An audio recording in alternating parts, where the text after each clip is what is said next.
अगर एक doctor safe नहीं है तो फिर पेशेंट्स का क्या होगा? जो पेशेंट्स बेहोशी के हालत में आ रहे हैं, जो पेशेंट्स यहाँ ट्रीटमेंट लेने आ रहे हैं, उनकी सिक्योरिटी का जिम्मा कहाँ है? सीसीटीवी का सर्विलियंस कहाँ है? कोई सिक्योरिटी नहीं है। एक हॉस्पिटल के अंदर डॉक्टर को सेमिनार हॉल में सोना पड़ रहा है। अगर उनकी सिक्योरिटी सही होती तो इस तरीके की अनफॉर्चुनेट इंसिडेंट होने के चांसेस बहुत कम थे। या छोटी बच्ची है, वहाँ पे आप ऐसे किसी को अगर आप छोड़ोगे तो चांस कोई भी होगा, आप चाहे कितना भी माइंडसेट चेंज कर लें। कई लोगों का मानना ये भी है कि पोर्नोग्राफिक कंटेंट को 100% बैन करना चाहिए, जिसके चलते लोगों की मानसिकता बदल रही है। अभी जो वाटर लॉगिंग के चलते स्टूडेंट्स की जान गई थी दिल्ली में, बच्चों की जान जा रही है। एक माँ अपने बच्चे को लेकर गिर जाती है, उस तरीके से जान चली जा रही है। एमसीडी कन्वर्जन चार्ज लेके उनको without permission of DDA commercial use होने देती है। पुलिस का डर नहीं है, प्रशासन का डर नहीं है लोगों के अंदर।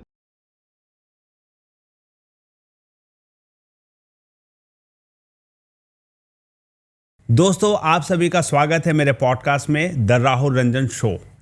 हमारे आज के एपिसोड के गेस्ट हैं एडवोकेट गौरव, जो कि लिटिगेशन लॉयर हैं और बहुत ही काबिल वकील हैं दिल्ली हाई कोर्ट में। ये हर प्रकार के लिटिगेशन केसेस देखते हैं, civil, corporate, taxation and all.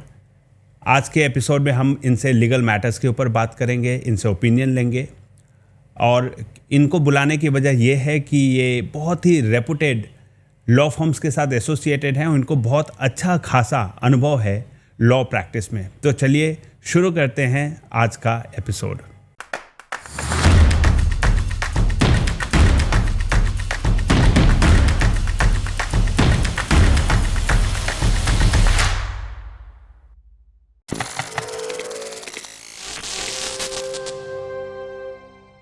Advocate Gaurav ji, आपका बहुत बहुत स्वागत है मेरे आज के पॉडकास्ट में। नमस्कार राहुल जी, बहुत बहुत धन्यवाद आपका इस शो में मुझे बुलाने के लिए।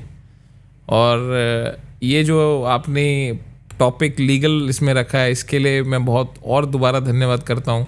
थैंक यू कि इसमें मुझे कुछ बोलने का और अपना कुछ बात रखने का मौका जो आपने दिया जी, तो उसके लिए आप का बहुत बहुत धन्यवाद। इसमें मेरी खुदकिस्मती है कि आपने मेरे इनविटेशन को एक बार में एक्सेप्ट किया जी, वरना आपका बहुत ही बिजी स्केड्यूल रहता है, मुझे पता है। इतने केसेस आप हैंडल करते हैं, इतने लॉ फर्म्स के साथ एसोसिएटेड हैं।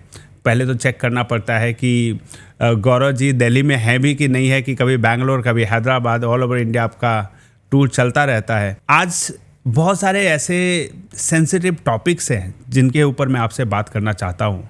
और सबसे इम्पॉर्टेंट टॉपिक अभी जो मेरे दिमाग में और पूरे देश के लोगों को बहुत ज़्यादा डीपली उसने प्रभावित किया है, वो है कोलकाता रेप केस। ये जो केसेस हैं, मेरा मानना है कि ये पहली बार नहीं हुआ है, ये बहुत ही फ्रिक्वेंटली हो रहे हैं।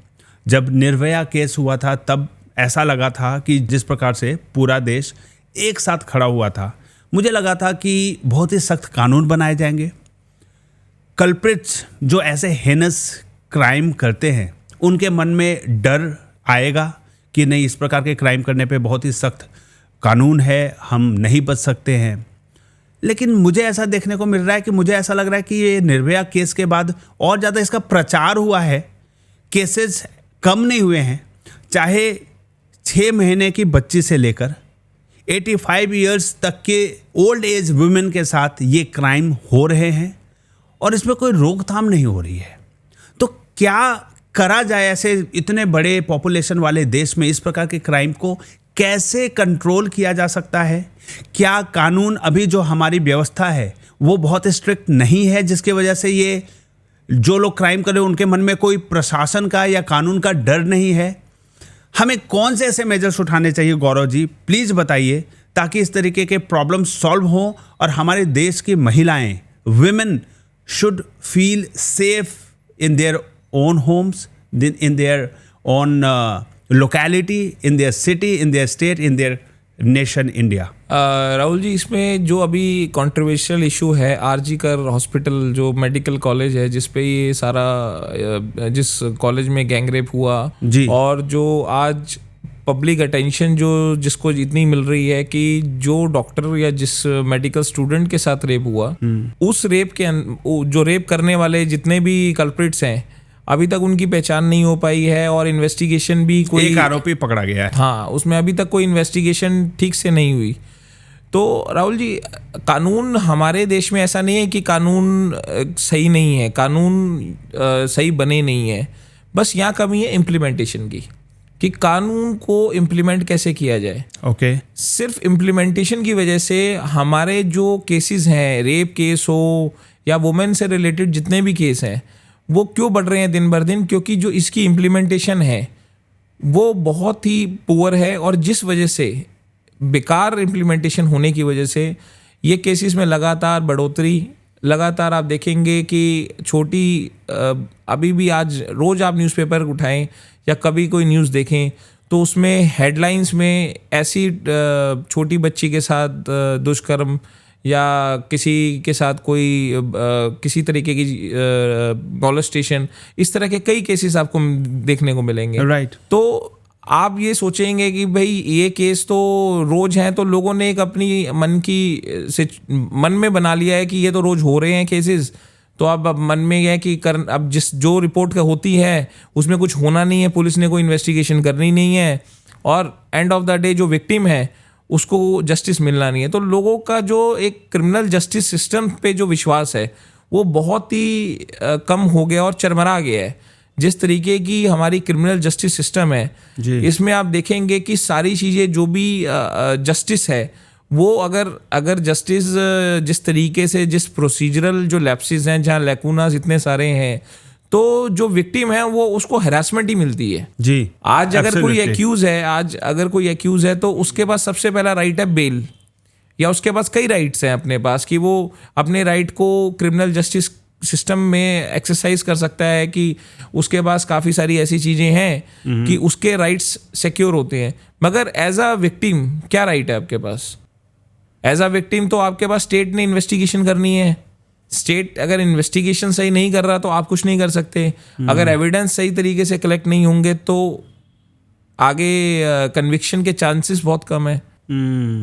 तो जैसे अगर जिस तरीके से पुलिस फोर्स या स्टेट की पुलिस इन्वेस्टिगेशन इम्प्लीमेंटेशन जिस तरीके से हो रही है गवर्नमेंट की, अगर इस तरीके से चलती रहेगी तो ये इन केसेस में कम होने के चांसेस कम है, मगर इस तरीके के केसेस बढ़ेंगे ही। ओके। मेरा मानना है कि इम्प्लीमेंटेशन जो लॉ, जो कड़े कानून, निर्भया के बाद तो बहुत सारी चीज़ें अमेंडमेंट जो हुए हैं, तो उस अमेंडमेंट के अंदर काफ़ी सारी चीज़ें ऐसी हैं जिसमें काफ़ी स्ट्रिक्ट लॉज हैं, बट इशू ये है कि इम्प्लीमेंटेशन नहीं हो पा रही। ट्रायल, स्पीडी ट्रायल नहीं है। अभी delay in investigation, delay in trials, तो सालों साल लग जाते हैं। मिनिमम अगर आप मान के चलो तो 4-5 साल, 6 साल, तो इतने साल।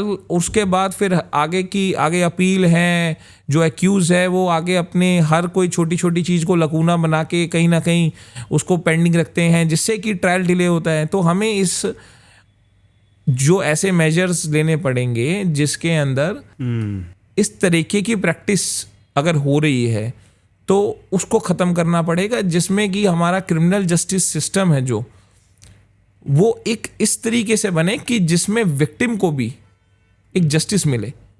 अगर कोई विक्टिम को जस्टिस अगर मिलेगा तो सारे जितने भी ये केसेस हैं जिस तरीके से बढ़ रहे हैं तो उसमें कमी होने की संभावना है। कैसे जस्टिस मिले? कैसे मिलेगा जस्टिस विक्टिम को? जस्टिस ऐसे मिलेगा, अब जैसे इस मेडिकल कॉलेज में, जो अभी ये मेडिकल कॉलेज में ये इंसिडेंट हुआ, उस कॉलेज का जो कॉम्प्लेक्स है वो कॉलेज का ही है, मेडिकल हॉस्पिटल जो भी है उसके कॉम्प्लेक्स के सेमिनार हॉल में, हाँ सेमिनार हॉल में, हाँ, तो जो इंटरनल कॉम्प्लेक्स है कहीं भी है, सिक्योरिटी का जो भी वहाँ पे रिस्पॉन्सिबिलिटी है वो सारी मेडिकल कॉलेज की है। अगर आप देखो, अगर सिक्योरिटी की रिस्पॉन्सिबिलिटी मेडिकल कॉलेज की है तो मेडिकल कॉलेज के जो सीनियर स्टाफ जो भी रिस्पॉन्सिबल है उनके ऊपर भी लीगल एक्शन होना चाहिए, जिससे कि इस केस को एज ए एग्जाम्पल सेट करना चाहिए कि ऐसे केसेस में इन केस अगर कोई चाहे कॉलेज हो, चाहे स्कूल हो, चाहे यूनिवर्सिटी हो, अगर ऐसे केसेस होते हैं किसी भी प्राइवेट या गवर्नमेंट कॉम्प्लेक्स में, तो उसके अंदर उनके जो भी ऑफिशियल्स इन्वॉल्व हैं, जिसके जो उधर के रिस्पॉन्सिबल एम्प्लॉयज हैं, उनके ऊपर भी क्रिमिनल एक्शन लगे, जिससे कि ये आगे इस तरीके की जो भी ये चल रही हैं चीज़ें, ये कम हो। आपके कहने का मतलब ये है कि उस हॉस्पिटल के जो ऑफिशियल्स हैं जी, वो भी अकाउंटेबल हैं इस क्राइम के पीछे। अगर वहाँ सिक्योरिटी वीक है, हाँ। अगर वहाँ पे क्राइम हो रहा है।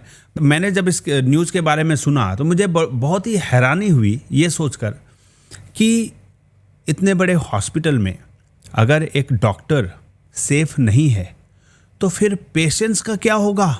जो पेशेंट्स बेहोशी के हालत में आ रहे हैं, जो पेशेंट्स यहाँ ट्रीटमेंट लेने आ रहे हैं, उनकी सिक्योरिटी का जिम्मा कहाँ है? सीसीटीवी का सर्विलियंस कहाँ है? कोई सिक्योरिटी नहीं है। एक हॉस्पिटल के अंदर डॉक्टर को सेमिनार हॉल में सोना पड़ रहा है। क्या अगर नाइट ड्यूटी करे तो उनके रुकने की व्यवस्था नहीं है? कैसे ये सब हो पा रहा है? और क्रिमिनल को आइडेंटिफाई करने में इतनी समस्या आ रही है। ये तो सारी रिस्पॉन्सिबिलिटी मेडिकल कॉलेज की रिस्पॉन्सिबिलिटी है, और इसमें जितनी भी लैप्सेस हैं, अगर उनकी सिक्योरिटी सही होती जी तो इस तरीके की अनफॉर्चुनेट इंसिडेंट होने के चांसेस बहुत कम थे। अगर उन्होंने सिक्योरिटी कैमरा या वहाँ पे जो डॉक्टर, जो मेडिकल स्टूडेंट जिसके साथ जो भी हुआ, अगर उसके बाद प्रॉपर वहाँ पे सोने की जगह होती तो वो ऐसी जगह नहीं जाती। और ऐसी जगह अगर सोना भी पड़ रहा है तो सिक्योरिटी तो होगी ना। उस सीसीटीवी कैमरा होना चाहिए। सेमिनार हॉल में कोई भी बिना किसी की परमिशन के तो नहीं जा सकता। आपकी मेडिकल कॉलेज में ऐसे नहीं कह सकते कोई भी आ रहा है और जा रहा है, कोई ओपन नहीं है, उसमें सारा स्टाफ ही हो सकता है, स्टाफ जा सकता है या स्टाफ की परमिशन से जा सकता है। जी। आप ऐसे कभी किसी का वॉक इन थ्रू नहीं है कि ये कोई आया, कोई गया। हाँ, आईसीयू में कोई भी, हर कोई आदमी तो नहीं जा सकता, तो परमिशन चाहिए। तो बिना परमिशन के तो कोई जब जा नहीं सकता, तो जिसका मतलब जिसने परमिशन दी है तो कोई नोन होगा या किसी तरीके से उनकी परमिशन से वहीं का ऑफिशियल था ना, वो तो वहीं का एम्प्लॉय था। तो जा सकता था। तो उनकी पुलिस वेरिफिकेशन इन्होंने एम्प्लॉयज की क्या कराई? अगर वो इस तरह का एम्प्लॉय, प्रॉब्लम ये है कि पुलिस वेरिफिकेशन का नहीं, एट द टाइम उसके दिमाग में क्या चल रहा है, लोगों का माइंडसेट होता है। अच्छे पुलिस वेरिफिकेशन जो कर लो, वो हैं ह्यूमन, नॉर्मल एम्प्लॉयज है, और किसके दिमाग में कब क्या आ जाए वो कुछ नहीं पता। मेरा तो मानना है कि टोटल पॉपुलेशन के ना 5% लोग जिसके दिमाग में बीमारी है वही ऐसा हेनस क्राइम करने के बारे में सोच सकता है, जिसको ये नहीं पता कि एक वुमेन का कंसेंट का मतलब क्या होता है। और इस तरीके से बर्बरता दिखाना, अब ये क्वेश्चन है कि उस जगह पे क्या जवाबदेही हर प्रकार के प्राइवेट या गवर्नमेंट ऑर्गेनाइजेशंस या इंस्टीट्यूशंस की जिम्मेवारी होनी चाहिए, जहाँ स्कूल है, कॉलेजेस है, ऑफिसेज हैं, या किसी प्रकार के भी संस्थान चल रहे हो। क्या ऐसा सख्त कानून नहीं बनाना चाहिए कि आपके प्रेमिसेस का टोटल 100% सीसीटीवी सर्विलियंस होना चाहिए, प्रॉपर मॉनिटरिंग होनी चाहिए, ताकि आपके प्रेमिसेस में एटलीस्ट इस तरीके का क्राइम ना हो, एक सिक्योरिटी का इंतजाम हो। अगर क्राइम होने भी लगा है तो लोगों के नज़र में आ सके और उसको रोका जा सके, नंबर 1। नंबर 2, स्ट्रीट में महिलाएं सेफ नहीं है, लड़कियां सेफ नहीं है, तो हर स्ट्रीट की जिम्मेवारी वार्ड कमिश्नर को दिया जाए, एमएलए की जिम्मेवारी हो, सांसद है उस क्षेत्र में उनकी जिम्मेवारी हो, पुलिस प्रशासन की जिम्मेवारी हो कि आपके स्ट्रीट की जिम्मेवारी आपकी है। हर इंसान को एक जैसे हर घर तिरंगा का आह्वान मोदी जी ने चलाया, लोग इतना प्यार करते हैं, घर घर तिरंगा लग गया। क्या हमें एक अलग मूवमेंट नहीं चलाना चाहिए, हर घर सीसीटीवी, जहां घर के बाहर, घर के सामने, हर घर के सामने इंसान 2000-3000 का सीसीटीवी अफोर्ड कर सकते हैं, कोई बहुत ज़्यादा महंगे कैमरे नहीं आते हैं। तो इस प्रकार से अगर कैमरा हर घर के सामने सर्विलियंस कराया जाए और एमएलए एमपी इस प्रशासन सबकी जिम्मेवारी हो, वार्ड के लोग आते, वोट मांगने आते कि हम ये करेंगे वो करेंगे, फ्री में भैया कुछ मत दो, सीसीटीवी दे दो, ताकि सिक्योरिटी का इंतजाम हो सके। एक चोरों के अंदर, क्रिमिनल्स के माइंड में एक डर हो कि जैसे दुबई में कोई इंसान बाहर निकलता है, उसको पता है कि दुनिया देख रही है मुझे, वहाँ पे क्राइम कम हो गए हैं। तो क्रिमिनल्स के माइंडसेट को रोका नहीं जा सकता। हर घर में जाकर ये नहीं देखा जा सकता कि ये आदमी, कई जगह तो इस तरीके के दुष्कर्म आपके घर के परिवार के रिलेटिव ही कर रहे हैं, तो वहाँ पे तो नहीं माइंड में पुलिस जाके रोक सकती है ना। लेकिन एटलीस्ट इस तरीके का सर्विलियंस लगाया जाए ताकि सिक्योरिटी का इंतजाम पुख्ता हो सके और क्रिमिनल्स के माइंड में थोड़ा सा डर हो कि हमें देखा जा रहा है, if I will commit this crime I will get convicted, I will get caught, और उसके चलते थोड़ा सा कन्विक्शन वो कन्विक्टेड हो जाएगा, वो पकड़ा जा सकता है, जाएगा और उसको सजा होगी। कैसे करा जाए इस मूवमेंट को, कैसे खड़ा करा जाए कि हर घर सीसीटीवी, घर के बाहर सीसीटीवी हो, हर संस्थान में सीसीटीवी हो। ये क्यों सेमिनार हॉल में सीसीटीवी नहीं है कि इनको ढूंढना पड़ रहा है, एक कल्प्रिट से पूछना पड़ रहा है कि कौन कौन था बताओ। इसमें देखो सीसीटीवी ना होना तो कॉलेज की गलती है। कॉलेज जो मेडिकल हॉस्पिटल जो है, विदाउट सीसीटीवी अगर सेमिनार अगर वहाँ हो रहे हैं तो ऐसा तो नहीं है कि मेडिकल कॉलेज में उनका बजट नहीं होगा कि वो नहीं लगा सकते, ऐसा तो नहीं होगा। बढ़िया इनकम होती है हॉस्पिटल्स में। और अगर कोई डॉक्टर या किसी नर्सिंग स्टाफ अगर वहाँ पे है, या किसी भी स्टाफ, कोई और भी स्टाफ हो सकता है जो जा रहा है, उसके साथ अगर कोई मिस हैपनिंग हो तो बिना सीसीटीवी के आपको तो पता ही नहीं लगेगा कि ये किसने किया, क्या हुआ, कब हुआ।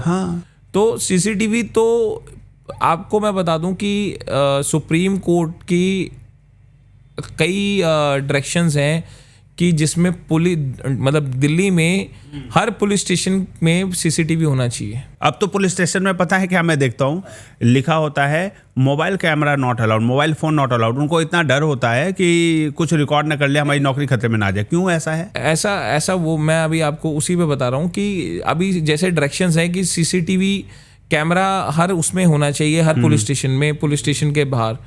तो ऑलमोस्ट अब इस इम्प्लीमेंट, अभी कई पुलिस स्टेशन हैं जहाँ पे ऐसी चीजें नहीं हो पा रही, जहाँ पे सीसीटीवी नहीं है। बजट नहीं है, बजट का इशू है? नहीं, बजट का इशू नहीं कहेंगे, इसमें लैक ऑफ इम्प्लीमेंटेशन। वही मैं कहूँगा कि एक तो जैसे पब्लिक को अवेयरनेस नहीं है, अब डिमांड करे अपने राइट्स। हाँ, कि अगर आप पुलिस स्टेशन, अगर आसपास का आपका पुलिस स्टेशन है, वहाँ पे अगर आपको पता है कि लोकली वहाँ आप देखते हैं कि वहाँ कभी विजिट हुआ और आपने देखा, ऑब्जर्व किया कि भाई यहाँ पे सीसीटीवी नहीं है, तो पब्लिक भी अपने राइट्स को लेके अवेयर नहीं है। हमारे इंडिया में क्या है, आज अगर आप फुटपाथ पे चलते हैं तो आपको ये नहीं पता फुटपाथ क्या है, रोड क्या है। आपको फुटपाथ पे गाड़ियां मिलेंगी, फुटपाथ पे आपको इलीगल स्ट्रक्चर्स मिलेंगे, फुटपाथ पे चल नहीं सकते, लोगों के स्टैंड ही लगे होते हैं दुकानों के। आप फुटपाथ पे राहुल जी चल नहीं सकते। आज आप देखोगे, चाहे इंडिया के अंदर आप बाहर जाएं, जैसे आपने दुबई का बताया, या बहुत जो भी डेवलप कंट्रीज है जिनका ट्रैफिक आप देखेंगे, वहां पे कोई हॉर्न नहीं बजाता। वहां पे सारी गाड़ियां जो है अपने लाइन में चल रही हैं, दे आर वेरी गुड। ठीक है, अब उस गाड़ी जो लेन में चल रही है, उसकी गाड़ी के एक तो एक्सीडेंट होने के चांसेस कम हो गए जी, नॉइज पॉल्यूशन नहीं हो रहा।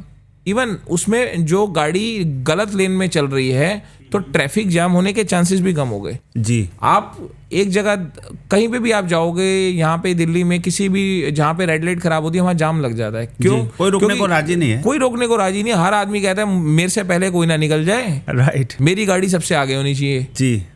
तो इसी वजह से हर आदमी को सबसे पहले अपने आप को आगे निकालना है, सिर्फ इस वजह से नहीं कि वो आगे बढ़ के उसने कोई दौड़ में कोई जीत रहा है। वो अगर किसी की कार चल रही है, पीछे से किसी ने उसको स्क्रैच कर दिया, तो वो इंसान, उसके पास कार का इंश्योरेंस है और एज पर रूल उसको जाना चाहिए, इंश्योरेंस क्लेम करके उसको ठीक कराना चाहिए।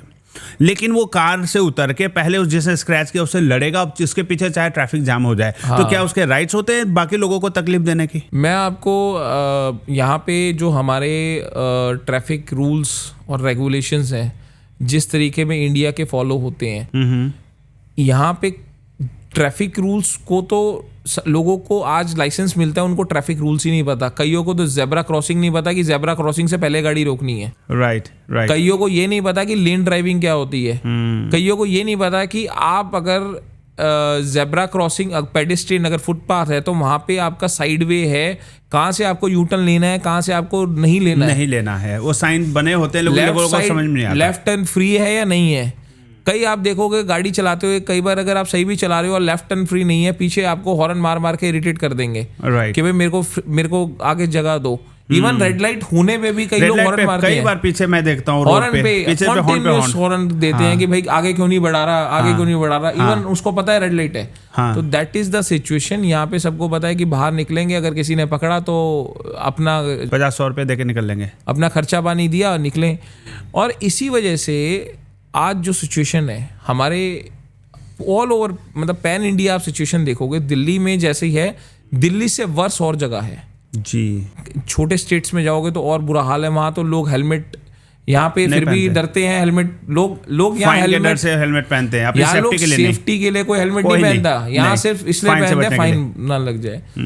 तो लोग अपनी जब तक जिम्मेवारी नहीं समझेंगे कि ये मेरी जिम्मेवारी है और सेफ्टी मेरी जिम्मेवारी से ज्यादा दूसरे की सेफ्टी भी है। हाँ, अगर आप हेलमेट पहन रहे हैं, आपके साथ जो दूसरा हेलमेट पहन रहा है अगर उसको भी कभी लग सकती है, तो इस चीज़ों में बहुत सारी चीज़ें ऐसी हैं जो आप अवॉइड कर सकते हैं। रेड लाइट पे ट्रक चल रहा है, उसकी ग्रीन लाइट हुई, एक कोई आदमी आए, उसकी सिर्फ जस्ट येलो से रेड लाइट हो गई। हाँ। और उसने ट्रक को इग्नोर कर दिया कि भाई मेरी गाड़ी निकल जाएगी, और कार से जा रहा था वो, कार से। अच्छा। तो उसने जैसे ही ट्रक आ गया और दोनों कोलाइड कर गए। अब सामने से वो बोलेगा ट्रक वाले ने मारा। और अब कोलिजन, क्योंकि वो स्पीड में था, कोलिजन इतना था कि गाड़ी तो पूरी आधी खत्म हो गई गाड़ी। तो प्रॉब्लम यहाँ पे अगेन यही है कि प्रूव करने के लिए सीसीटीवी सर्विलेंस होता, प्रूव कर पाए कि किसकी गलती है। एक तो आपने कहा कि प्रशासन या लॉ इम्प्लीमेंटेशन वीक है, लॉ के इम्प्लीमेंटेशन का कारण आपने बताया कि ये वीक है, इसी वजह से इस तरीके के हेनियस क्राइम हो रहे हैं। हाँ, इसके अलावा लोगों के माइंडसेट को कैसे ठीक किया जाए। अभी बदलापुर का एक न्यूज़ आया है, कल का ही न्यूज़ है, जिसमें बदलापुर में 2 माइनर्स थे 3.5 साल के एज के, जिसके साथ क्लीनर ने ये क्राइम किया स्कूल के अंदर, और वहाँ पे कोई विमेन सुपरवाइजर या सुपरविजन नहीं था लेडी का। तो अब इस तरीके के प्रॉब्लम को कैसे रोका जाए, कितने कितने स्कूल में कैसे, ये फिर अगेन स्कूल की जिम्मेवारी बनती है कि उस तरीके के सिक्योरिटी का इंतजाम कैसा किया जाए, ऐसे क्राइम को कैसे रोका जाए, लोगों के माइंडसेट को कैसे बदला जाए। राहुल जी, मेरा जो जैसे आपने खुद ही कहा कि इस तरीके जो क्राइम्स, अभी ये रिसेंटली बदलापुर वाला जो इंसिडेंट है, इसमें एक सबसे बड़ी प्रॉब्लम क्या है कि क्लीनर ने जो भी दुष्कर्म किया, या जिस तरीके से अभी उसने क्राइम हुआ, एक छोटी बच्ची जो बोल भी नहीं सकती, उसके साथ ऐसा हुआ। अब ये जो हुआ, क्लीनर वहाँ पे ऐसी, अगर कोई वर्नेबल सिचुएशन है, अगर वहाँ पे स्कूल में आपको पता है कि छोटा बच्चा है, तो मेल, अगर लड़की है तो मेल क्लीनर वहाँ कर क्या रहा है, वहाँ पे फीमेल होनी चाहिए। तो इस तरीके की वर्नेबल सिचुएशंस को स्कूल की ही जिम्मेवारी है ये। स्कूल अपने लैब्स को बचाने के लिए उस पे डाल रहे हैं क्लीनर को। अगर आप ऐसी जगह पे जहाँ वर्नेबल है सिचुएशन, जहाँ छोटी बच्ची है, वहाँ पे आप ऐसे किसी को अगर आप छोड़ोगे तो चांस कोई भी होगा, आप चाहे कितना भी माइंडसेट चेंज कर लें, जब आप चीज़ को होने के लिए प्रोत्साहन देंगे तो होगी। अगर आप गाड़ी की चाबी छोड़ के गाड़ी चले जाएं तो गाड़ी चोरी होगी होगी। आपको उसके लिए गाड़ी लॉक करनी पड़ेगी, सेफ जगह खड़ी करनी पड़ेगी। ऐसा नहीं है कि आप कहें कि मैंने गाड़ी में चाबी रख दी और शीशा, मेरी गाड़ी में चाबी है और कोई चोरी ना करे। जब आप उस चीज़ों को खुद ही आप आगे मौका दोगे कि हाँ भाई आओ और मेरी गाड़ी चोरी करो, या कुछ भी ऐसा क्राइम कमिट करो, वर्नेबल सिचुएशंस खुद ही क्रिएट करोगे, तो उस सिचुएशन में आप कितना भी माइंडसेट चेंज कर लो, वो चीज़ होगी। अगर आप अपने आज इतने सेफ्टी मेजर्स चल रहे हैं गवर्नमेंट के कि अपना OTP ना शेयर करो, अपना पिन मत शेयर करो, तो मैं भी कह सकता हूँ कि भाई मैं तो सब कुछ शेयर करूंगा, तो गवर्नमेंट की जिम्मेवारी होनी चाहिए।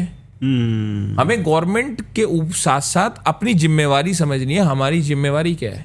हमारी जिम्मेवारी ये है कि हम नहीं रह सकते, हम निश्चिंत होना भी नहीं चाहिए। कि आप निश्चिंत किस तरीके से, जितने भी आप डेवलप कंट्रीज भी जाओगे या किसी भी जगह देखोगे, जहाँ पे भी आप निश्चिंत, अगर आप सिचुएशन को अपने ऊपर हावी होने के लिए करोगे तो वो कहीं ना कहीं कोई ना कोई एपिसोड होगा।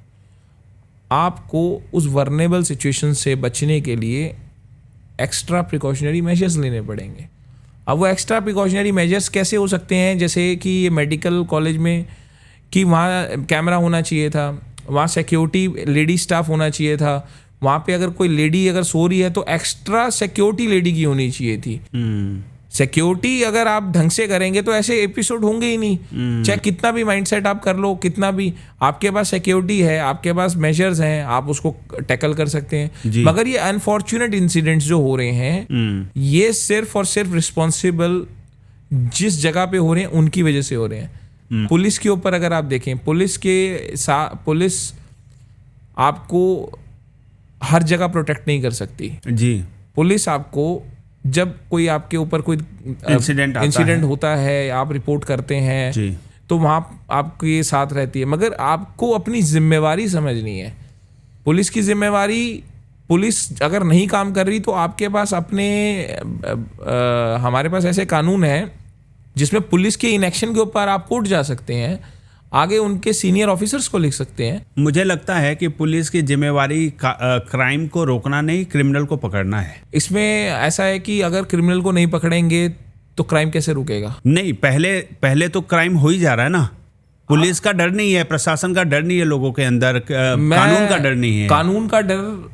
कानून का जो डर है, पुलिस कानून के डर को, जो पुलिस का काम है, पुलिस के लैप्सेस हैं, पुलिस उस कानून की जो व्यवस्था है वो चकनाचूर हो चुकी है। उनके पास ज़रूरत से ज़्यादा केसेस हैं, वो इतने फंसे पड़े हैं कि फ्री नहीं हो पा रहे हैं सिक्योरिटी मेंटेन करने के लिए। पुलिस के पास ना इस तरीके केसेस के लिए एक अलग से इन्वेस्टिगेशन टीम होनी चाहिए। अगर वुमेन रिलेटेड ऑफेंसेस हैं या इस तरीके के जो हीनियस क्राइम है जिसके अंदर मतलब अगर किसी के कोई मार दिया या किसी के साथ बहुत गलत किया, तो इस तरीके की जितनी भी चीज़ें हैं, पुलिस की एक अपनी स्पेशल इन्वेस्टिगेशन यूनिट होनी चाहिए, जिसमें इसके अलावा उनके पास फालतू के किसी और केसेस नहीं आने चाहिए, जिससे कि वो टाइमली इन्वेस्टिगेशन कंप्लीट कर लें। उनके पास किसी और केस का प्रेशर ना हो और वो बढ़िया डेडिकेशन के साथ इस केस के ऊपर काम कर सके और क्रिमिनल तक पहुंच सके। पुलिस की डेडिकेशन इन्वेस्टिगेशन में अगर ऐसे केसेस में रहेगी तो कन्विक्शन के चांसेस बढ़ेंगे जी, और एविडेंस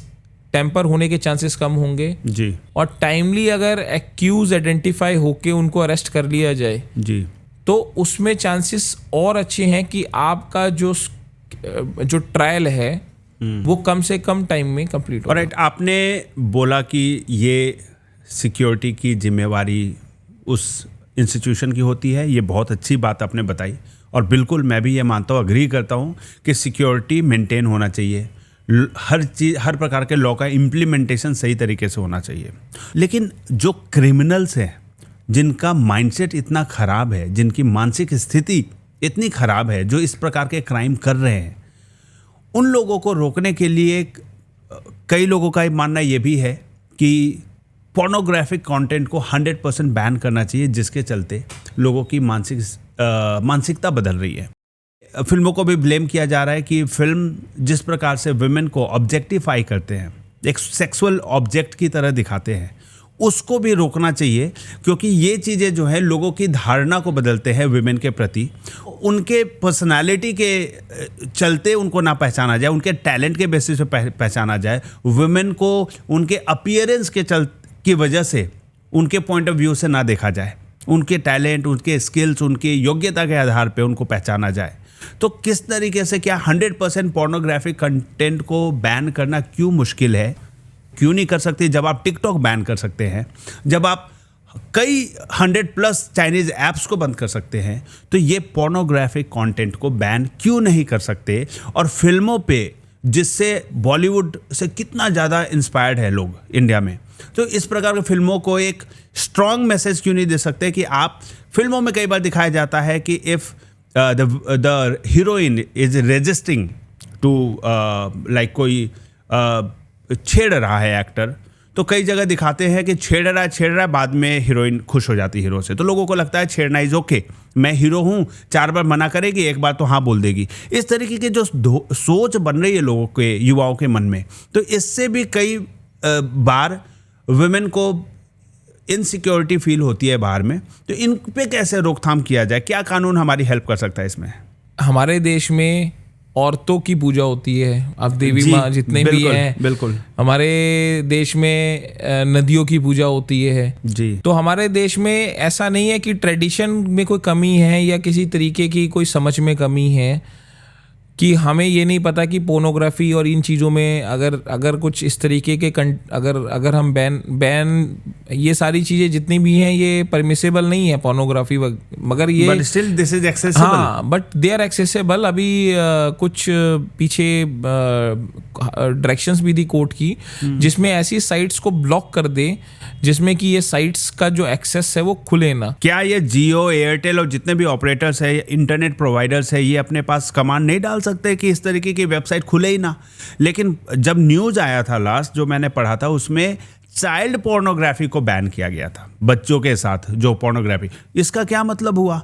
आप हर प्रकार के पोर्नोग्राफी को बंद करो ताकि लोगों के पास इस प्रकार के इलिसिट मटेरियल को देखने का मौका ही ना मिले, आपकी सोच पॉजिटिव डायरेक्शन में जाए। लोग, हमारे युवा, हमारी जनता, हमारे सिविलियंस उन चीज़ों को देखे जिनसे आपके संस्कार उच्च होते हो। इसमें आप इन चीज़ें जो कि परमिसेबल नहीं है, अगर वो साइट्स हैं तो जितने भी ये नेटवर्क ऑपरेटर्स हैं या गवर्नमेंट है, हाँ इनको ब्लॉक कर सकती है, इनके पास है ऑप्शंस, ऐसा नहीं है कि ये नहीं कर सकती। बट अब रीज़न ये है कि इनकी क्या इंटेंशन है ऐसी चीज़ ना करने की। अब वो इंटेंशन इनकी अगर नहीं है कि उसको ब्लॉक किया जाए या ऐसी मतलब जितने सारी वेबसाइट्स हैं उनके URLs हैं ये ब्लॉक कर सकती हैं, उनमें नहीं शो कर सकता, क्योंकि ऐसा इतना बड़ा आज के टेक्नोलॉजी के हिसाब से आप इतना बड़ा कोई ये काम नहीं है कि आप ऐसी चीज़ों को आइडेंटिफाई नहीं कर सकते। मगर इशू ये है कि लैक ऑफ नॉलेज की वजह से कि भाई अगर कोई भी इस तरीके की वीडियो या जो पोर्नोग्राफिक रिलेटेड मटेरियल अगर नेट पे है और वो इजीली एक्सेसिबल है, तो वो सारी जिम्मेवारी जितनी भी अगर देखने वाले की, उससे ज़्यादा जिम्मेवारी तो सरकार की भी है। उसको ब्लॉक करें, और ब्लॉक करने के बाद जो वेबसाइट्स हैं या जिस तरीके की अगर वो इंडिया में हैं तो उसके ऊपर एक्शन लिया जाए। अगर उसके जो डोमेन आईडीज़ को आइडेंटिफाई करके, वो आज के टाइम पे आइडेंटिफिकेशन बहुत आसान है कि डोमेन आईडी कहाँ से हुआ है, रिन्यूअल कहाँ से हो रहा है, वो तो पता है। तो वहाँ से उसको रिन्यूअल देख के कि अगर इंडिया से ऑपरेट हो रही है तो उस पर एक्शन लें। ऑपरेट से मतलब ही नहीं है उस URL पे, हमारे प्लेटफॉर्म पे, बिकॉज हम IT फील्ड से हैं, तो अगर एक URL को उस इंटरनेट के उस इंटरनेट ऑपरेटर ने सोचा या टेलीकॉम ऑपरेटर नहीं चाहता कि URL हमारे यूजर देख सके, वो URL केवल फीड करेंगे, वो एक्सेसिबल नहीं रहेगा। इससे मतलब ही नहीं वो डोमेन कहाँ से बुक हुआ है, कहाँ से रिन्यू हुआ है। वो सारी वेबसाइट ही बैन कर दे तो नहीं खुलेंगी जी। अब जैसे JNK में आप देखेंगे प्रीपेड मोबाइल फ़ोन की सर्विस नहीं है। अगर आप पोस्टपेड मोबाइल रखते हैं तो आपका वहाँ पे सिग्नल आएगा।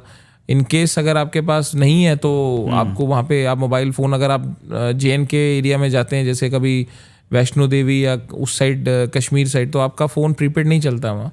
तो क्रिमिनल्स को रोकने के लिए हमें यूजर्स को रिक्वेस्ट करना होगा कि पहला मूवमेंट हमें चलाना चाहिए। सिर्फ इस तरह के आंदोलन करने से और कोई फ़ायदा नहीं है कि सेफ बनाओ सोसाइटी को, महिलाओं को सेफ्टी चाहिए, डॉक्टर्स को सेफ्टी चाहिए। मुझे ऐसा लगता है कि पहले तो एक मूवमेंट चलाना चाहिए।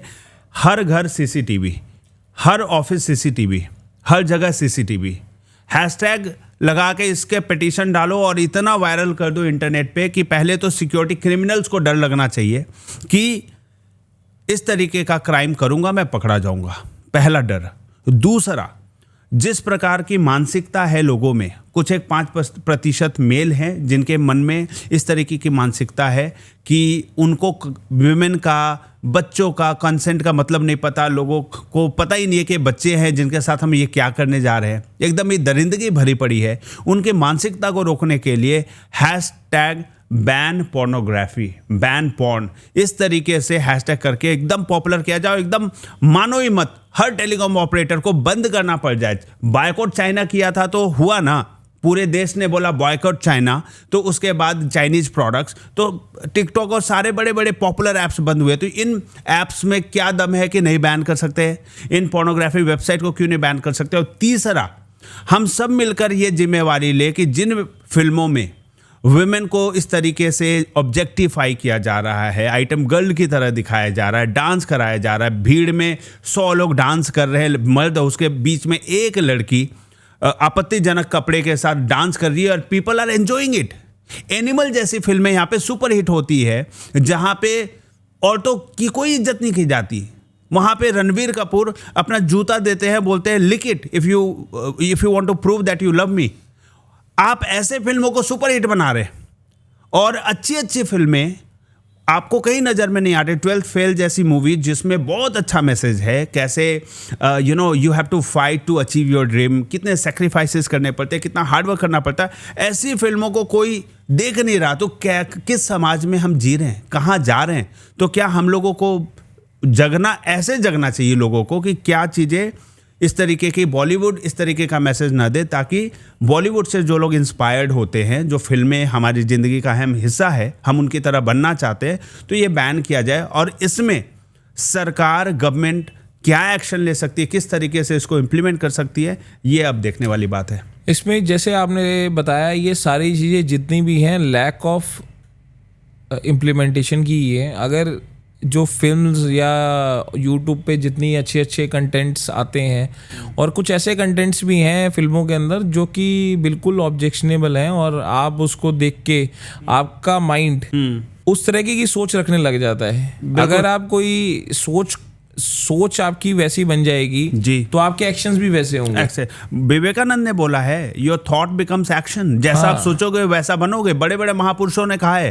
तो ऐसी सोच होने क्यों दे, हम अपने न्यू जनरेशन को क्यों दिखाए ये सब कंटेंट? हमारे अभी जिस तरीके से अभी चल रही है ना ये सिचुएशंस, इंडिया के अंदर पहले स्वामी विवेकानंद, इंडिया फेमस था स्वामी विवेकानंद के लिए जी, और बड़े बड़े जो हमारे इंडिया में महापुरुष, महात्मा गांधी, अब्दुल कलाम आए, इतने सारे जितने भी लेजेंड्स हैं जो इंडिया में, जिसके लिए इंडिया पूरी दुनिया में इंडिया की बातें होती हैं कि भाई इंडिया एक ऐसी जगह है जहाँ से ये लोग रिलेटेड, मतलब इस यहाँ पे ऐसे महापुरुष जहाँ पे पैदा हुए या यहाँ इंडियंस हैं ये।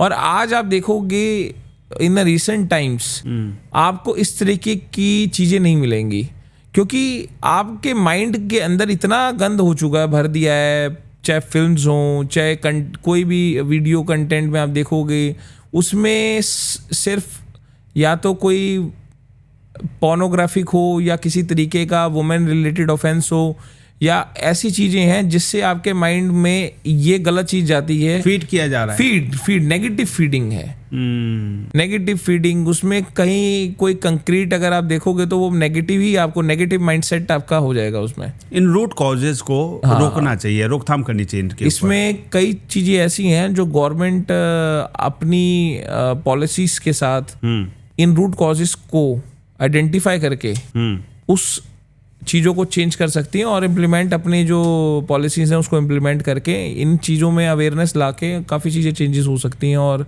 काफ़ी पॉजिटिव वे इसमें पॉजिटिव तरीके से आगे देखा जा सकता है इन चीज़ों को। अभी कई ऐसी सिविक प्रॉब्लम्स हैं हमारे आसपास में जिससे सभी परेशान हैं। जब समर का टाइम था तो हज़ारों लोग पूरे देश में अपनी जान खो चुके हैं बढ़ती हुई गर्मी की वजह से। उनको गर्मी से राहत पानी थी, वेट कर रहे थे कैसे मॉनसून आए ताकि ज़िंदगी बचे, थोड़ी राहत हो। मॉनसून के आने के बाद पूरे देश भर में, ये पहला साल नहीं है, हर साल की ये समस्या है। हर एक महानगर इससे दुखी है, हर एक महानगर से लेकर छोटा से छोटा गांव भी दुखी है। किसी भी स्टेट, कोई भी न्यूज़ उठा लीजिए, मॉनसून के दौरान वाटर लॉगिंग की समस्या, कहीं भी बाढ़ आ गई है, गलियों में, रोड में, घर में पानी भरा हुआ है। लैंडस्लाइडिंग तो बहुत बड़ी बात है। यहाँ पे तो दिल्ली जैसे मेन शहर में, मेन पॉश इलाके में, और कहिए बहुत ही सेंट्रल दिल्ली के हिस्से में, आपने न्यूज़ में देखा कि कई स्टूडेंट्स की जान चली गई पानी में डूब के बेसमेंट में। तो इस तरीके की प्रॉब्लम है। ड्रेनेज में एक प्रॉब्लम, कई न्यूज़ हम सुन रहे हैं, ड्रेनेज में लोग, रोड पे खुला है ड्रेनेज, कोई साइन नहीं है, कोई उस पर प्रोटेक्शन नहीं किया हुआ है, ओपन है, और उसमें डूब गिर के बच्चों की जान जा रही है। एक माँ अपने बच्चे को लेकर गिर जाती है, उस तरीके से जान चली जा रही है। इस प्रकार की प्रॉब्लम का सॉल्यूशन कैसे होगा? Who is responsible? और कैसे इंश्योर करें कि इस तरीके की प्रॉब्लम अगले साल नहीं होगी? हर साल ये प्रॉब्लम होती है, हम सोचते हैं कि ऐसा नहीं होना चाहिए, फिर हमारी पब्लिक भूल जाती है इस बात को, एक साल के बाद फिर वही समस्या आती है, और हमारी गवर्नमेंट है, हमारा प्रशासन है, कौन रिस्पॉन्सिबल है? कैसे रोका जा सकता है इस तरीके की प्रॉब्लम्स को? इसमें ये जो अभी रिसेंट इंसिडेंट था जो इसका, जिसमें 3 IAS एस्पिरेंट्स थे, तो उनके बेसमेंट में जान चलेगी। ये जो इंसिडेंट है, इससे पहले भी कई ऐसे इंसिडेंट्स हैं जो जिनको मीडिया अटेंशन नहीं मिल पाई, और वो इंसिडेंट्स अगर आप देखोगे तो सारी जिम्मेवारी अगर आप उस पर अगर डालें तो प्रशासन की है, एमसीडी की, डीडीए की, और जिस तरीके का ये दिल्ली में ये या कोई भी कमर्शियल एक्टिविटीज चल रही है, कमर्शियल एक्टिविटीज़ आजकल आप देखोगे कि इंक्रोचमेंट, इलीगल इंक्रोचमेंट इतनी हो गई है, आप रोड पे चल नहीं सकते। आप रोड पे किसी भी रोड पे जाएंगे तो गाड़ियां, आगे भी गाड़ी, इधर भी गाड़ी, पार्किंग की बहुत बड़ी समस्या है। सारे फुटपाथ पे गाड़ियां ही गाड़ियां हैं जी। आप अगर वॉक पे जाओगे तो आपको गाड़ी की जगह नहीं मिलेगी, रोड पे साइड पे आओगे तो गाड़ी मार देगी।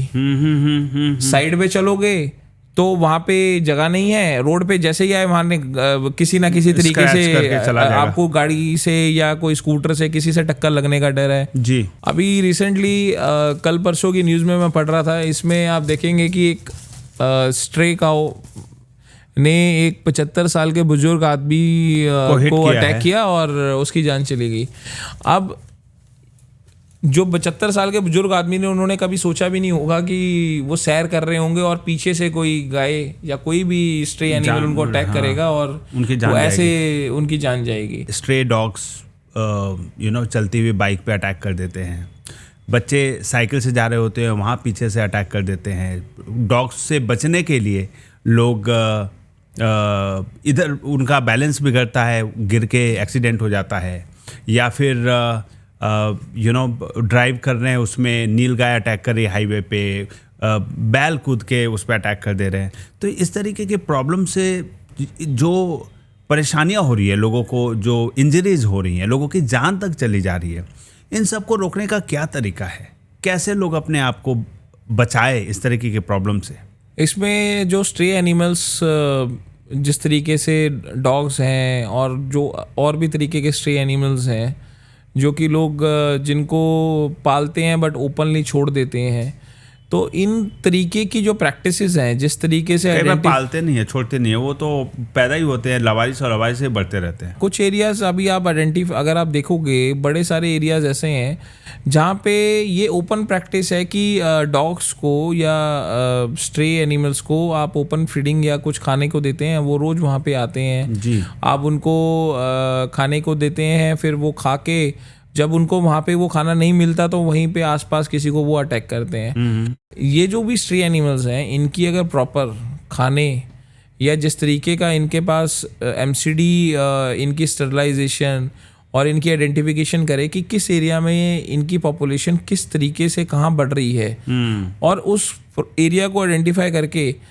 एमसीडी को प्रॉपरली एक्शन ले, तो इस चीज़ों में कमी आएगी। और अगर इन चीज़ों में अगर एमसीडी एक्शन नहीं लेती तो आप इसको कोर्ट में भी जाके एक पिटीशन फाइल कर सकते हैं, जिसमें कि एमसीडी को डायरेक्शन होगी कि जिस तरीके की ये वहाँ पे सिचुएशन बन रही है, वर्नेबल सिचुएशन की, अगर बच्चे जा रहे हैं और अगर कोई ऐसे डॉग्स या जिस तरीके से कोई अटैक डॉग कर रहे हैं, तो उसको एमसीडी वहाँ से अपना एक्शन उस तरीके से ले और वहाँ से उसको आइडेंटिफाई करके हटाए। रोड में गड्ढे होते हैं, उसके चलते जान चली जाती है। तो एक्चुअली रिस्पॉन्सिबल कौन है और कैसे इसको रोका जा सकता है?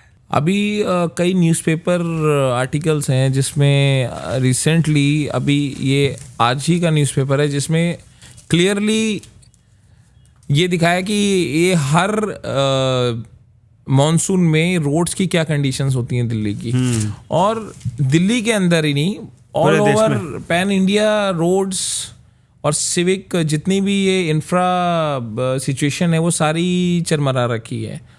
अब इसकी सबसे पहली चीज़ है कि प्रॉब्लम ये है कि आइडेंटिफिकेशन कैसे हो। अब जैसे इलीगल ऑक्यूपेशन में कमर्शलाइजेशन हो रही है, अगर रेजिडेंशियल एरिया में कमर्शलाइजेशन हो रही है तो उसका जो कौन जिम्मेवारी है, डीडीए की है या एमसीडी की है या कोई और एजेंसीज के ऊपर कार्रवाई कर सकते हैं, या उसकी रिस्पॉन्सिबिलिटी है।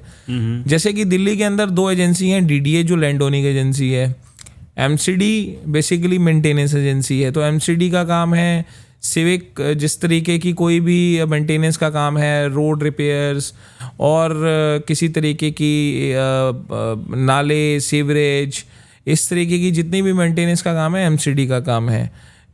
अब प्रॉब्लम कहाँ आती है कि एमसीडी उन एरियाज जिसमें एमसीडी की कोई नॉलेज नहीं है एमसीडी को कि किस एरिया ने डीडीए को रेजिडेंशियल दिया अलॉटमेंट की है या कमर्शियल की है, एमसीडी कन्वर्जन चार्ज लेके उनको without permission of DDA commercial use होने देती है। ओके तो उस कमर्शियलाइजेशन की वजह से जहाँ पे रेजिडेंशियल यूज़ होना चाहिए वहाँ कमर्शियल यूज़ होता है।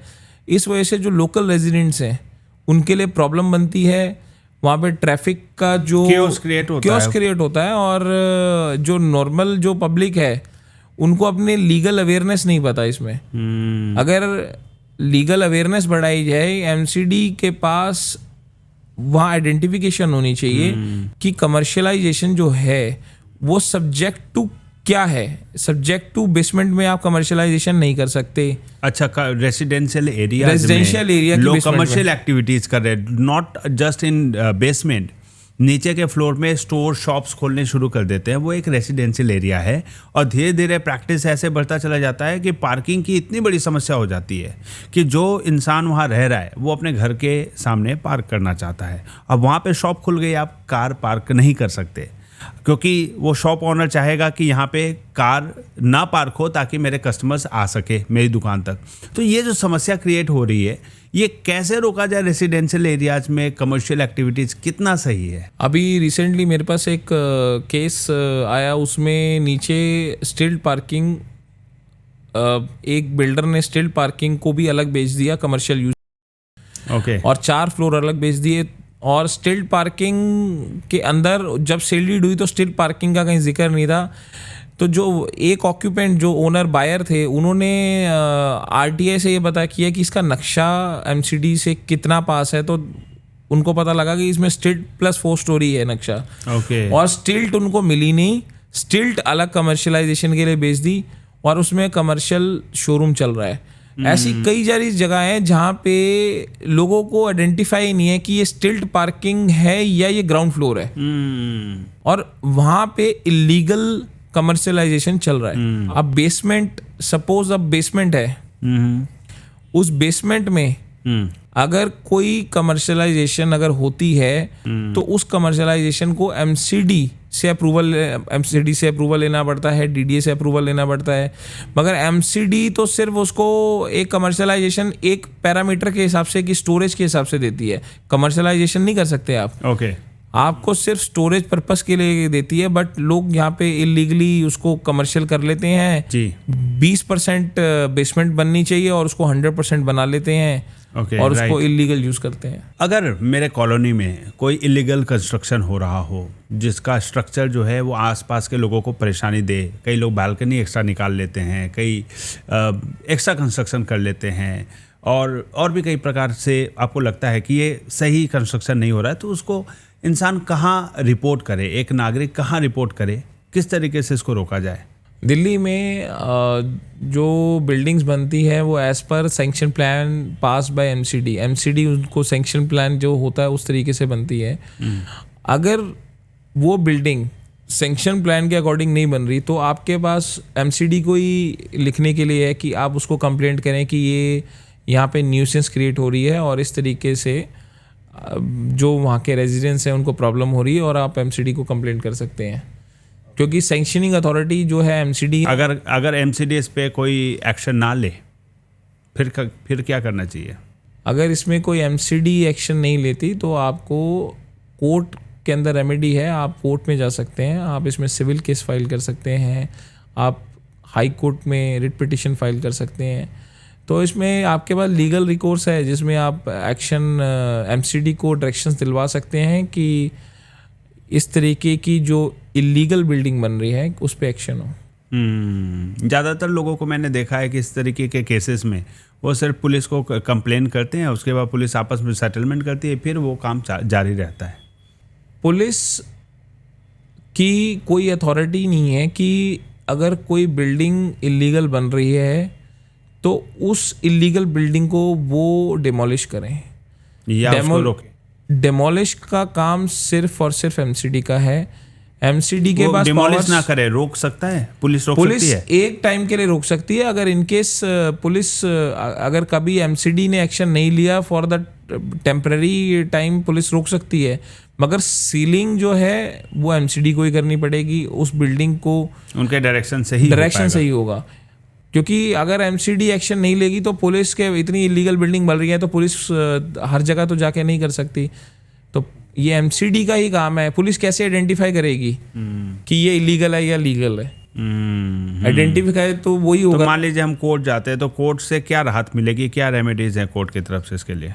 कोर्ट में आपके पास रेमेडीज दो तरीके से हैं। एक रेमेडी तो ये है कि पहले आपने जो इलीगल कंस्ट्रक्शन है वो आइडेंटिफाई हो कि आपने देखा कि इलीगली है क्या, इलीगल क्या है, तो उस पर एक्शन एमसीडी लेगी। दूसरा, अगर इस तरीके की बिल्डिंग आपके यहाँ पे कोई न्यूसेंस क्रिएट कर रही है तो वहाँ पे वो स्टॉप वर्क नोटिस एमसीडी दे सकती है। एमसीडी उस बिल्डिंग को सील कर सकती है और ओनर पे एक्शन ले सकती है, जिससे कि फ्यूचर में आपको वहाँ पे इस तरीके की न्यूसेंस या इस तरीके की कोई भी चीज़ होने को नहीं मिलेगी। अभी रिसेंटली साउथ दिल्ली में एक स्कूल के इंसिडेंट है जहाँ पे बच्चा स्कूल से घर जा रहा था और गटर का ढक्कन ना लगे होने की वजह से वो गटर में गिर गया। Oh my God. और उसकी जो सिस्टर्स थी उन्होंने टाइमली वहाँ पे जो आसपास के जो लोग हैं उनसे हेल्प करके वो बच्चे को निकलवाया। तो आप देखोगे इस तरह की सिचुएशंस ओपन गटर एमसीडी कैसे छोड़ सकती है, और ऐसे रोज इंसिडेंट हो रहे हैं। अभी एक दिल्ली में ऐसा था जहाँ पे एक औरत सब्जी लेने जा रही है, छोटे बच्चे के साथ, वो उसमें गिर जाती है और मर जाती है। Very sad. एमसीडी अगर इस तरीके से ओपन गटर के होल्स ही अगर वो बंद नहीं कर पा रही तो एमसीडी के जो ऑफिशियल्स हैं उनके पास अगर इस चीज़ों को आइडेंटिफाई करने का टाइम नहीं है तो कर क्या रहे हैं वो, क्या काम है? तो इस तरीके के एक्शन के लिए हमें अपनी जिम्मेवारी समझनी चाहिए। जो लोकल रेजिडेंट्स हैं उनको कंप्लेंट पे नहीं रहना चाहिए, उनको एमसीडी को कंप्लेंट के साथ साथ उनके ऊपर लीगल एक्शन के लिए कोर्ट भी जाना चाहिए, जिससे कि एमसीडी को डायरेक्शंस टाइमली मिलती रहें और एमसीडी अपने काम में दुरुस्त रहे। जी बिल्कुल सही बात है। तो आजकल बहुत सारे ऐसे केसेस भी आते हैं जहाँ पर फेक केस लॉन्च किया जाता है, या आपको लगता है कि आपके पास केस आया है, बहुत ही ज़्यादा पर्सन के साथ इनजस्टिस हो रहा है। क्या कोई ऐसा इंसिडेंट आपके पास है जहाँ पे आपको लगता है कि ये नहीं होना चाहिए, morally it was not right? Recently मेरे पास अभी ये केस जिसमें 85 ईयर ओल्ड NRI, उन्होंने अपनी सारी लाइफ सेविंग्स प्रॉपर्टीज़ और गोल्ड में लगा रखी थी, और उन्होंने अभी मेरे को अपने बेटे पे, अपनी वाइफ पे और अपनी बहू पे लीगल केस किया है।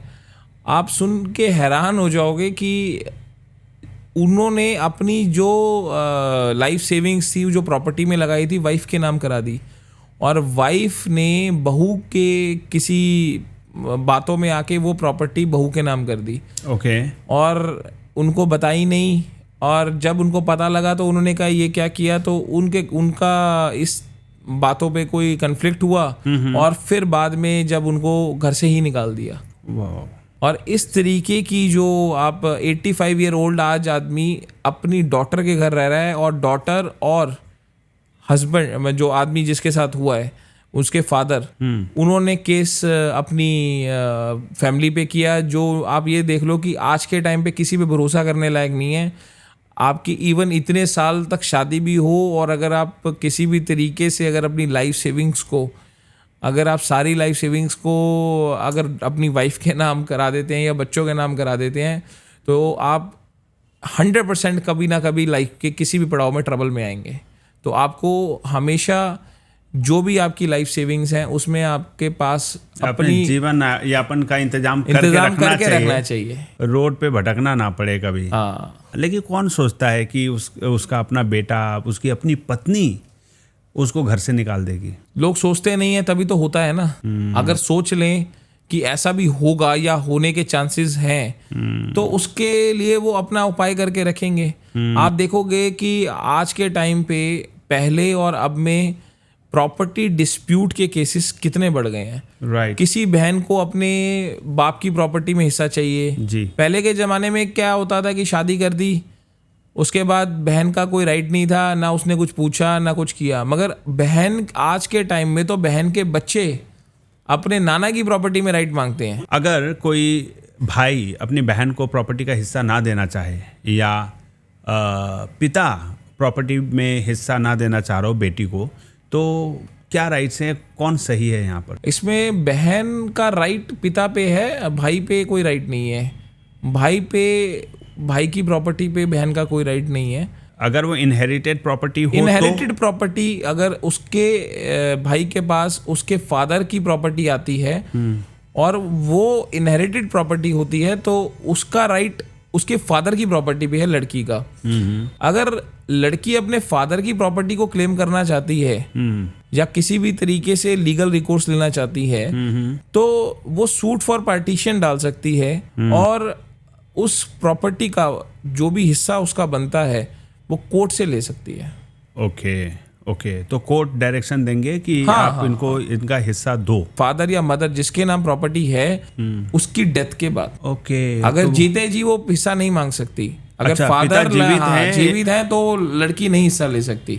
कोई भी एक पेरेंट्स में से फादर हो या मदर हो जिसके नाम प्रॉपर्टी है, अच्छा, अगर उसकी डेथ हो जाती है तब वो प्रॉपर्टी में हिस्सा ले सकती है। उसके तब लीगल हायर्स जो होंगे वो one of the legal heirs अब बन जाएगी। तो अगर 4 बच्चे हैं, 2 बेटे 2 बेटियां, तो चारों को इक्वली इवन उनके फादर अगर जिंदा है तो उनका भी राइट है उसकी अपनी वाइफ की प्रॉपर्टी में। ओके, हस्बैंड भी उसका लीगल हायर हो गया, बच्चे भी लीगल हायर हो गए। आजकल जैसा आपने बोला कि प्रॉपर्टी डिस्प्यूट बहुत ज़्यादा बढ़ गए हैं। अभी कोई भी इंसान जीवन में एक बार घर खरीदता है। बहुत सारे लोगों का ये मानना है कि ज़िंदगी में हम एक बार पूरे जीवन की कमाई से घर खरीदते हैं, प्रॉपर्टी खरीदते हैं, प्रॉपर्टी में इन्वेस्ट करते हैं। लेकिन वही समस्या ये आती है कि एक ही प्रॉपर्टी को 4 बार बेचा जा चुका है। अब 4 लोग लड़ रहे हैं कि इस प्रॉपर्टी में मेरा अधिकार है। कई बार प्रॉपर्टी आप खरीद लेते हैं, पैसे दे देते हैं, फिर पता चलता है कि ये लीगल प्रॉपर्टी नहीं है, जिसने बेचा उसके नाम की प्रॉपर्टी नहीं है। तो इंसान प्रॉपर्टी को खरीदने से पहले, कोई भी पर्सन किस तरीके से उसके डॉक्यूमेंट की वेरिफिकेशन कराए, कैसे इंश्योर करे कि ये प्रॉपर्टी जो बेच रहा है वही लीगल ऑनर है और इसको बेचने का अधिकार उसके पास है और ये प्रॉपर्टी भी लीगल है जिसको वो एंजॉय कर पाएगा। अगर कोई प्रॉपर्टी कभी खरीदते हैं तो 2 तरीके से खरीदी जाती है। या तो सेल डीड, अगर अपने जिसके नाम पहले थी सेल डीड, या कोई गवर्नमेंट ने उसके नाम पे कोई कन्वेंस डीड कर रखी हो। अगर कोई प्रॉपर्टी बेच रहा है, अगर किसी ने प्रॉपर्टी सेल करनी है अपनी, तो उसके पास जो लीगल राइट है वो लीगल राइट उसका जो अपना पोजेशन, अपने उसके नाम पे डॉक्यूमेंट्स, चाहे वो गवर्नमेंट से अलॉटमेंट हो रखी हो या उसके पास प्रीवियस ओनर से सेल डीड एग्जीक्यूट हो रखी हो या किसी भी तरीके का कोई ऐसी किसी कॉम्पिटेंट अथॉरिटी से उसको ऑक्शन में वो प्रॉपर्टी मिली हो। अब आता क्या है कि दिल्ली में, जैसे अब दिल्ली के अंदर डीडीए ने ऑलमोस्ट जितने भी अलॉटमेंट है वो डीडीए के अंडर आती है। ओके, तो सारे केसेस में डीडीए की जो प्रॉपर्टीज होती हैं उनकी वेरिफिकेशन बहुत इजी होती है। उनके सेट डॉक्यूमेंट्स होते हैं कि अलॉटमेंट कब हुई, पोजेशन कब हुआ और लीज या कन्वेंस कब हुई, तो उसको आपको वेरीफाई करने में कोई ज़्यादा प्रॉब्लम नहीं आती। मगर प्रॉब्लम आपको आती है जो अनऑथराइज या जहाँ पे कोई अलॉटमेंट किसी गवर्नमेंट से नहीं हो रखी होती। जैसे आप प्राइवेट एरिया में कोई लैंड खरीदते हैं, वहाँ पे कोई भी डॉक्यूमेंट आपको दे देते हैं कि इस पे जीपीए है और आप जीपीए से आप ओनर बन जाते हैं या ओनर बनने उसमें कुछ एग्रीमेंट। क्या मतलब है? जीपीए एक जर्नल पावर ऑफ अटॉर्नी रहती है जिसमें आपको कुछ राइट्स, सारे राइट्स दिए जाते हैं कि उस प्रॉपर्टी से रिलेटेड आप सारे राइट्स, बिजली का मीटर या कोई भी चीज़ जिसमें आप डेली काम में आने वाली चीज़ें प्रॉपर्टी से रिलेटेड हों, वो आप उस जीपीए के थ्रू कर सकते हैं। तो GPA as per Supreme Court judgement, अगर आप जीपीए के थ्रू प्रॉपर्टी लेते हैं वो इनवैलिड है। ओके, उसकी कोई लीगल रियल ऑनर है सिर्फ वही इसकी प्रॉपर्टी का ट्रांसफर या सेल, वो ट्रांसफर इलीगल है जी। एज पर जीपीए अगर आप ट्रांसफर ऑफ प्रॉपर्टी कोई भी करते हैं वो इलीगल, दैट इज देयर कुछ की वैल्यू नहीं है। अटॉर्नी किसी ने लिया है वो नहीं सेल कर सकता, उसके साइन से काम नहीं चलेगा। हाँ, उसको या तो प्रॉपर उस कन्वेंस उसके पास हो या उसके पास सेल डीड हो। तो आज के टाइम पे बहुत सारी प्रॉपर्टीज ऐसी हैं जिसमें जितनी भी प्रॉपर्टीज बिक रही हैं जीपीए के थ्रू बिक रही हैं। अगर राहुल की प्रॉपर्टी है और रमेश इसकी पावर ऑफ अटॉर्नी लेता है और वो गौरव जी को सेल करना चाहता है, तो क्या राहुल ही सेल कर सकता है या रमेश भी साइन करके मेरी प्रॉपर्टी को सेल कर सकता है अगर उसके पास पावर ऑफ अटॉर्नी है? अब पावर ऑफ अटॉर्नी उसको सेल करने की पावर नहीं देते, पावर ऑफ अटॉर्नी उसको सिर्फ एक आगे पावर ऑफ अटॉर्नी एग्जीक्यूट करने की पावर देते हैं। तो सेल कौन करेगा? रमेश को राहुल को लेकर आना पड़ेगा रजिस्ट्री कराने के लिए? राहुल को लेके आना पड़ेगा, वो साइन करके वो इनवैलिड है। इनवैलिड जब है। तक ओरिजिनल ओनर नहीं साइन करेगा तब तक उसकी कोई वैल्यू नहीं है। ओके, कई लोगों का ये मानना है कि पावर ऑफ अटॉर्नी इसके पास है, ये चाहेगा तो लिख देगा। पावर ऑफ अटॉर्नी का मतलब अगर आप सेल करते हैं, उस सेल के सेल डीड अगर होती है, उस प्रॉपर्टी में जो ओनर है उसके पास सेल डीड है, वो पावर ऑफ अटॉर्नी अगर देता है तो वो power of attorney sale deed करने के लिए देगा आगे, ना कि उसको पावर ऑफ अटॉर्नी करने के लिए या एग्रीमेंट टू सेल करने के लिए। नहीं तो वो सेल कर रहा है ना, सेल डीड तो कर रहा है। सेल सिर्फ दो तरीके से होगी ना, या तो आप सेल डीड से करोगे या आप एग्रीमेंट टू सेल से करोगे। एग्रीमेंट टू सेल या रजिस्टर्ड कराओगे या आप नोटरी का कराओगे। तो अगर वो सेल डीड कर रहा है पावर ऑफ अटॉर्नी से तो वो वैलिड है। अगर वो पावर सेल डीड का मतलब रजिस्ट्री हो रही है ना? रजिस्ट्री। मगर यहाँ पे बहुत सारी कंफ्यूजन है। रजिस्ट्री क्या होती है? रजिस्ट्री मतलब प्रॉपर्टी ट्रांसफर हो रहा है उसके नाम पे, यही हुआ ना? रजिस्ट्री दो तरीके से होती है दिल्ली में, एक होती है कि सेल डीड पे होती है और एक एग्रीमेंट टू सेल पे होती है। तो एग्रीमेंट टू सेल पे जितनी प्रॉपर्टी हैं वो जीपीए के साथ होती हैं। जितनी प्रॉपर्टी आप जो दिल्ली में या जिस तरीके से एग्रीमेंट टू सेल से, राइट ऑनर से नहीं बात हो रही है, जीपीए के हाँ थ्रू ही हो रही है। जीपीए में एग्रीमेंट होता है। एग्रीमेंट आपने रजिस्टर्ड कराया और पोजेशन उसमें लिखवा लिया। प्रॉपर्टी ट्रांसफर क्या रियल ऑनर टू यू होगा या जीपीए टू यू होगा? रियल ओनर टू मी होगा, क्योंकि रियल ओनर या तो डीडी होगी उन केस में या जिसके नाम पे सेल डीड है वो होगी। लेकिन रियल ऑनर के एब्सेंस में भी जीपीए के थ्रू रजिस्ट्री हो सकती है उस ऑफिस में जाकर, रजिस्ट्री के ऑफिस में जाकर। अगर वो प्रॉपर्टी ऑलरेडी उसके वो प्रॉपर्टी कन्वेंस डीड उस प्रॉपर्टी की अगर हो रखी है या रियल ओनर के पास कन्वेंस डीड है तब हो सकती है, उस केस में हो सकती है। अगर आपकी प्रॉपर्टी कन्वेंस पे नहीं है, डीडीए ने कन्वेंस डीड इशू नहीं करी, तो उस प्रॉपर्टी पे आप सेल डीड नहीं करा सकते। अच्छा, कई टेनेंट्स जो किराए के मकान में रहते हैं, कुछ 10 साल 15 साल लगातार रहते हैं और उसके बाद रेंट देना बंद कर देते हैं, मना कर देते हैं ऑनर को, और वो अधिकार दिखाते हैं उस घर के ऊपर। तो क्या 10 साल से ज़्यादा समय तक अगर एक प्रॉपर्टी में कोई टेनेंट रहता है तो क्या उस पर अधिकार का दावा ठोक सकता है? क्या वो बोल सकता है कि अब मैं ऑनर हूँ इस मकान का? राहुल जी, एक बहुत बड़ी मिसकंसेप्शन है कि मेरे पास अगर इतने 12 साल 15 साल का कब्जा है तो मैं इस प्रॉपर्टी का ओनर बन जाऊंगा। ये जो ओनरशिप है, या तो अगर प्रॉपर्टी के आप कब्जे में हो, आपके पास या तो ओनरशिप राइट्स हैं तब आप कब्जे में हो, या आप टेनेंट हो तो कब्जे में हो, या आप इलीगल ऑक्यूपेंट हो, या आप ट्रेसपासर हो। आप इसके अलावा उस प्रॉपर्टी का पोजीशन नहीं ले सकते। अगर आप ओनर हो तो आपके पास सेल डीड होगी, एग्रीमेंट सेल होगा, और अगर आपके पास कोई लीज या किराया रेंट एग्रीमेंट आपके फेवर में है तो आपके पास रेंट एग्रीमेंट आपके फेवर में इशू हो रखा होगा।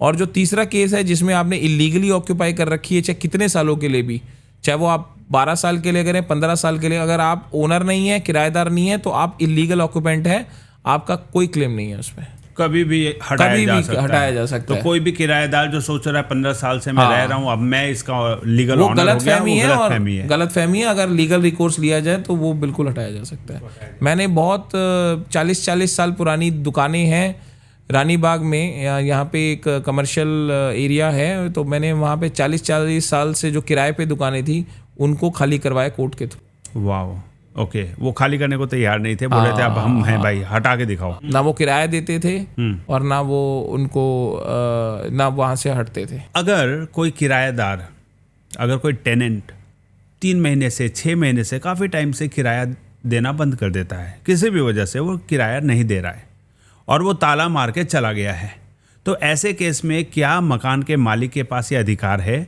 कि वो ताला तोड़ के और उस अपने मकान को किसी और किराएदार को दे? क्या या ये एक इलीगल एक्टिविटी हो जाएगा? क्या किराएदार ऐसा क्लेम कर सकता है कि मेरे पीछे से ताला क्यों तोड़ा, क्यों उसमें मेरे वैल्यूएबल सामान थे उसकी कुछ का हर्जाना दो वगैरह वगैरह? इसमें दो रेंट एग्रीमेंट, एक रजिस्टर्ड होता है, एक नॉन रजिस्टर्ड होता है। जो नॉन रजिस्टर्ड एग्रीमेंट होता है वो 11 महीने के लिए आपको उसको रजिस्टर्ड, अगर रेंट एग्रीमेंट 11 महीने के लिए है तो आपको रजिस्टर्ड कराने की ज़रूरत नहीं है जी। और अगर 11 महीने से ऊपर है तो आपको वो रजिस्टर्ड कराने की ज़रूरत है। ओके। अगर आपका एग्रीमेंट 2 साल के लिए है और किराएदार ने काफ़ी लंबे समय से ताला मार रखा है, मान लीजिए वो 6 महीने के बाद ही किराया देना बंद कर देता 6 महीने बाद उसने किराया नहीं दिया और आपका उस प्रॉपर्टी पे ताला किराएदार का लगा है, तो सबसे पहला काम है कि आप उसको एविक्शन नोटिस दें। लॉयर के थ्रू आप उसको एविक्शन नोटिस सर्व करें, उसके व्हाट्सएप पे, उसके ईमेल आईडी पे या उसके उसको जो भी उसका पुराना एड्रेस है उस पे आप पोस्ट से, अगर इन केस उस लीगल नोटिस को वो रिप्लाई नहीं करता या किराया नहीं देता और उसको किसी भी तरीके से वो रिस्पॉन्ड बैक नहीं करता, तो आपको सीधा कोर्ट में जाना चाहिए। कोर्ट में एविक्शन का केस जो है वो आपको फाइल करना चाहिए। ना कि उस प्रॉपर्टी को आप अगर कुछ भी तरीके से ताला तोड़ने की अगर इस तरीके की कोई भी अगर नौबत आती है तो ये आप करते हैं तो आपके जो लैंडलॉर्ड है उसके लिए प्रॉब्लम है। ओह, मतलब कि कितने भी महीनों से अगर वो रेंट नहीं दे रहा है तो लैंडलॉर्ड जो प्रॉपर्टी ऑनर हैं वो ताला तोड़ के अधिकार नहीं जमा सकते? नहीं, ताला तोड़ के अधिकार नहीं जमा सकते क्योंकि पोजेशन उन्होंने किराएदार को दे रखा है। अगर वो पोजेशन की एवज में जो किराया मिल रहा है वो किराया तो नहीं मिल रहा ना, इसलिए तो वो कोर्ट में जाए, या तो वो नोटिस देंगे या कोर्ट से उसको जो पोजेशन है वापस क्लेम करेंगे। ओके, कोर्ट के नोटिस के बाद ही, उसके कोर्ट के एक्शन के बाद ही, अगर कोर्ट की डायरेक्शंस के बाद, परमिशंस के बाद, परमिशन के बाद पोजेशन आप ले सकते हैं। और इतना इसमें कोई ज़्यादा लंबा काम नहीं है। अगर इस तरीके से कोई एग्रीमेंट आपने प्रॉपरली रजिस्टर्ड एग्रीमेंट करवा रखा है, अगर रजिस्टर्ड नहीं है, नॉर्मल नोटराइज्ड नोटरी के पास जो एग्रीमेंट बनाते हैं वो बनाया है, और उसके बाद, या मान लीजिए कि वो रेंट एग्रीमेंट एक्सपायर हो चुका है और किसी के पास पोजीशन है, वो कैसे ले? अगर रेंट एग्रीमेंट एक्सपायर कर गया तो उस केस में आपको उसको नोटिस देके कि ये एक्सपायर कर गया, हम इसको रिन्यू कराना चाहते हैं, और अगर इन केस वो रिन्यू नहीं करता तो आपको उसको एविक्शन के लिए केस डालना चाहिए। तो उसमें आपको ऐसी उसको छोड़े नहीं रखना चाहिए कि ऐसे कि टेनेंट बैठा हुआ है उसमें। तो दोस्तों, ये था हमारा आज का एपिसोड जिसमें हमने बात की एडवोकेट गौरव से, जो कि दिल्ली हाई कोर्ट के बहुत ही काबिल और उम्दा वकील हैं, लॉयर हैं, लिटिगेशन लॉयर हैं, और ये हर प्रकार के criminal, civil, taxation, property dispute and corporate laws handle करते हैं। इन्होंने बहुत सारे इंसाइट्स दिए लीगल मैटर्स के ऊपर। आई होप आपको ये पसंद आया हो। अगर आपके पास कोई भी सुझाव हो तो इस वीडियो के कमेंट बॉक्स में ज़रूर शेयर करें। इस वीडियो को लाइक करना मत भूलिए। अगर आप इसे अपने दोस्तों के साथ शेयर करते हैं तो हो सकता है कई लोगों को ये इनके सुझाव की आवश्यकता हो और उनको इसके चलते इस वीडियो के थ्रू मदद मिल सके। इस तरीके के और वीडियोस देखने के लिए मेरे चैनल को ज़रूर सब्सक्राइब करें, और इसी तरीके से मैं और भी वीडियोस आप तक लाता रहूँगा। तब तक के लिए जय हिंद, जय भारत।